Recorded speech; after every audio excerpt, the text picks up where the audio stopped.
News के प्रायोजक हैं doctor Asadullah Khan English medium school और जूनियर कॉलेज सोलापूर। शेतीसाठी लागणारे सिंचनाचे पाणी शहराकडे गेल्याने शेती धोक्यात आली आहे। मध्य प्रदेशात 3.25 लाख हेक्टरला पाईपलाईनद्वारे पाणी योजना, धरणावर सोलर पॉवरचे उत्पादन घेण्याचा विचार आहे। वर्षभरात कृष्णा खोरे विकास महामंडळ स्वायत्त पाहिजे। उजनी धरणातून गाळ काढण्याच्या सूचना दिल्या आहेत। गाळ काढून क्षमता वाढवली पाहिजे। राज्यातील अनेक धरणांमध्ये गाळ आहे। नदीकाठाच्या गावच्या एकत्रित घाण पाण्याचे साठे तयार करणार, स्वच्छ पाणी मिळेल, उपलब्ध पाण्याचा प्रभावीपणे वापर करावा लागेल। राज्य दुष्काळी राहिले पाहिजे ही पूर्वीच्या राज्यकर्त्यांची भूमिका होती। मी आता जे आढावा घेतोय, सगळ्या महानगरपालिकेने नद्यांची वाट लावली थोडक्यामध्ये। सगळं पद्धतीत पाण्यात सोडलं जात, फक्त दाखवता मी पाण्याचं ट्रीटमेंट करतो असं काही दिसत नाही। तर ते नदीकाठच्या खालच्या भागामध्ये अनेक गावच्या वॉटर सप्लाय स्कीम आहेत, त्या ठिकाणी सिंचनाच्या योजना आहेत।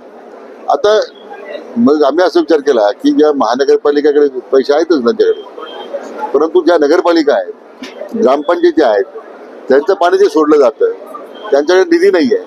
मग जलसंपदा खात्याकडून आम्ही टोटल सर्वे करतो आम्ही त्या दृष्टीने, आणि जर आम्हाला ते सगळं पाणी एकत्रित करून ग्रामपंचायतीचा नगरपालिकाचे काही साठे निर्माण करून ते मग त्याला ट्रीटमेंट करत त्याला एस्टिमेट प्लॅन बसून ते नदी पाणी आपल्याला आणता येईल। कारण अपेक्षा अशी की जो पाण्याचा वापर अर्बनायझेशन मध्ये होतो किंवा तुमच्या शहरांमध्ये होतो त्याचं 80% पाणी पुन्हा नदीमध्ये आलं पाहिजे सिंचनाकरता। दुर्दैवाने बिगर सिंचनाचं आरक्षण वाढत चाललंय, शेतीला पाणी कमी पडत चाललंय, धरणं बांधण्याच्यावर मर्यादा आहे। या पावसा पाण्याचे जे परिणाम होतात क्लायमेट चेंजचे, त्याचा मोठा इम्पॅक्ट शेतीवर होतोय।